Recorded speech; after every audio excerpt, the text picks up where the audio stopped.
I got my CHRP designation and I'm so happy.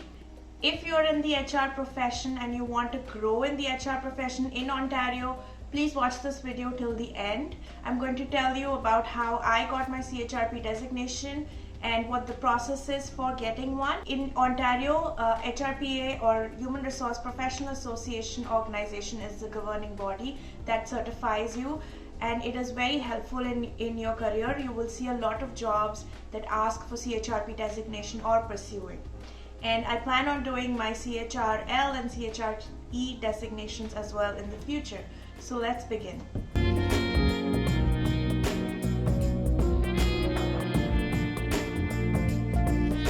The first step is joining the HRPA and becoming a member. You can either join as a practitioner if you're working or as a student. If you are new to Canada and you have received your permanent residency or your open work permit in the past 2 years, you're eligible for the internationally educated professional discount, and that will reduce your membership fees by a lot. HRPA is the regulatory body in Ontario for HR professionals. So all of the professionals who are a part of the Human Resource Professional Association sign a code of conduct that they have to follow, and there can be disciplinary action taken against them if anybody complains to the HRPA. They have a member registry where you can look up and check the members that are registered with HRPA. They also have a lot of learning development that they offer, a lot of courses and programs that you can take up and implement in your organizations or use as professional development for yourself. There are also a lot of networking events that HRPA organizes so that you get to know the community in Ontario of HR professionals. There are 3 designations that are provided. The first one is CHRP or Certified Human Resource Professional. That is the one that I will be talking about today. The second one is CHRL or Certified Human Resource Leader. And the third one is CHRE or Certified Human Resources Executive. Let's start with the CHRP designation. The first thing that you need to do is complete your coursework requirements. There are 2 ways of going about it. First is the course by course approach, and the second is the alternate route. So let's start with the course by course approach. In the course by course approach, there are 9 courses that you need to take, and you need to give exams for them. You can either do this through a university or through any program that a college offers, taking up all those 9 courses, and your final marks should be 70% or higher with no less than 65% in any one course. The second way is by giving challenge exams. Challenge exams are held by the HRPA every quarter, and you can give 3 at a time. So you can go and give the challenge exams by paying a fee of $185 Canadian dollars plus HST, and you have to score aggregate of 70% in all with no less than 65% in each exam. Once you're done with all the 9 exams, whether it's by the challenge exam method or by your university or college, you have completed the coursework requirements. The second way is the alternate route. The alternate route helps you out when you either have previous experience in HR or education in HR. So there are 2 ways of getting through the alternate route. One is the academic stream. In the academic stream, there are different criteria on which you can earn points. For example, maybe you have a certification from another institution that you would like to convert. Maybe you have done an executive course in HR. These all count for a certain number of points, and you need a minimum of 50 points to qualify through the academic. Next is the experience stream. For this, there are many criteria again. For example, maybe you have taught a course of HR in an institution, or maybe you have practiced employment law, or maybe you have done certain projects that are relevant. So for those also you get some points, and you need a total of 50 or more points. So once you have proofs for either your academic stream or your experience class, you need to attach it to the form that they have on the HRPA website, and there is a committee that reviews your application, and you need to send it out before the end of each month, because at the end of each month they review all the applications that come in and they will either approve or reject it. Once you're approved, you're done with the coursework requirements. And once the coursework requirements are complete by any of the before mentioned ways, you are eligible to give your CHRP knowledge exam or directly your CHRL knowledge exam. So I moved to Canada in the end of 2019 as a permanent resident, and before that I was in India and I was working there. I also did my MBA from there in HR. So I thought that I could use the alternate route and skip through the coursework requirements. So I got all my transcripts and all the necessary coursework from my MBA and submitted it through the alternate route to HRPA. But when they reviewed it, they decided that it did not match because they need at least an 80% match with the course curriculum that's practiced in Canada, and it did not match up to that standard, so it was rejected. So I had to go and do all of the courses via the challenge exam method. So for each and every course I studied, I got the books that were recommended by HRPA, and I gave the challenge exam. I did it 3 at a time because you're allowed to give maximum of 3 exams in each quarter. It took me almost a year to get through all of those 9 challenge exams, but I was able to clear all of them and complete my coursework requirements. Next, you have to give the CHRP knowledge exam. Once you've done the coursework requirements, you can directly give your CHRL exams as well.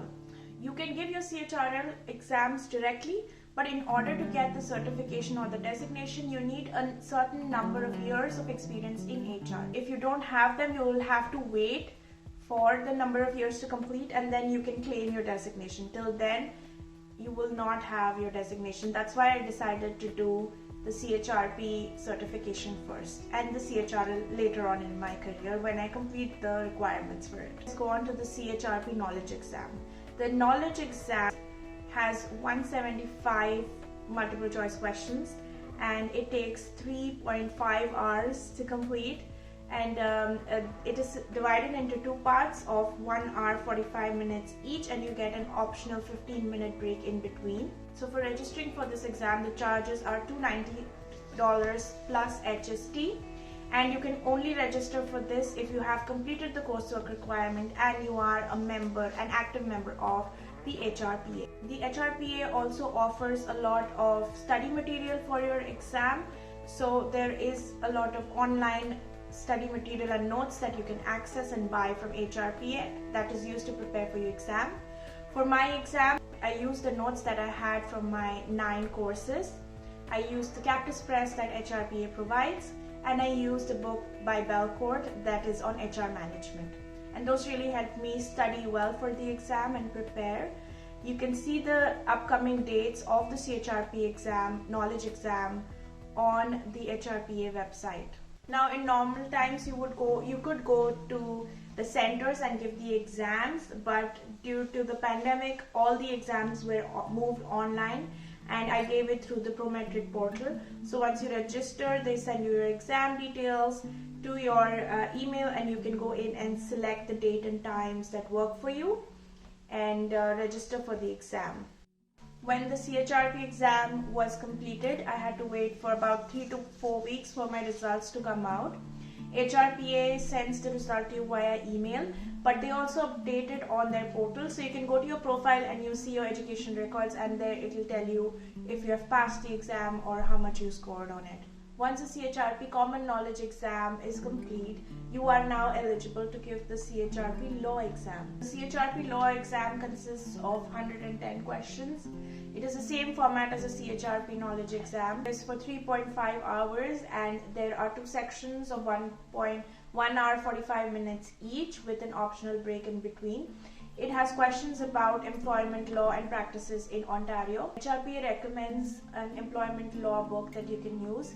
That is what I used to study for this exam. It has a lot of real life examples and cases that really help you understand the laws and how they translate in Ontario.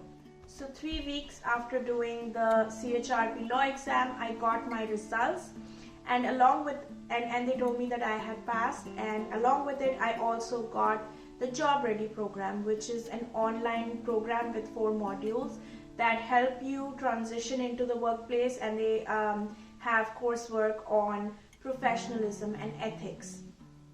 For this, you need to score at least 80% on the assessment on the course, but these scores are not recorded in your records on HRPA. Job Ready program is absolutely free of cost. There is zero fees involved in this.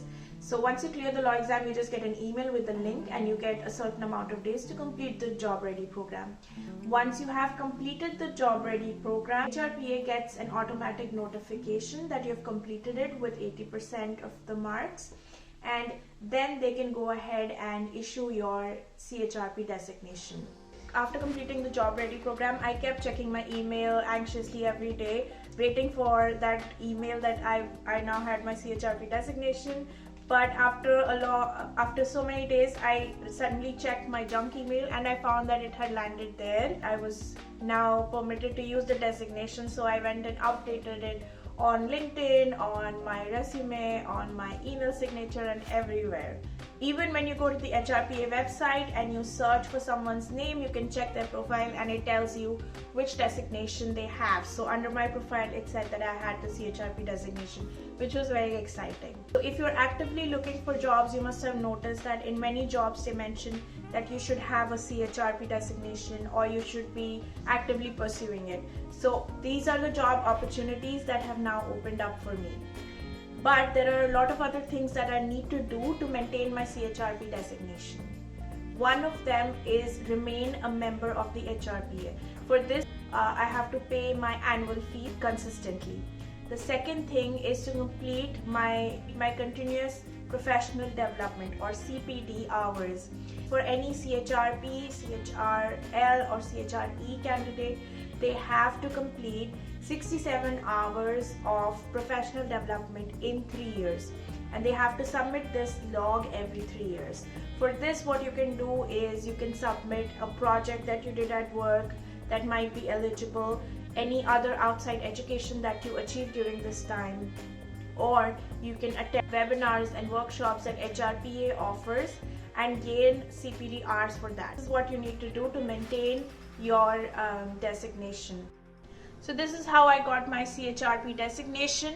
It has definitely taught me a lot of things about Ontario employment practices and laws that I didn't know before as an internationally trained professional.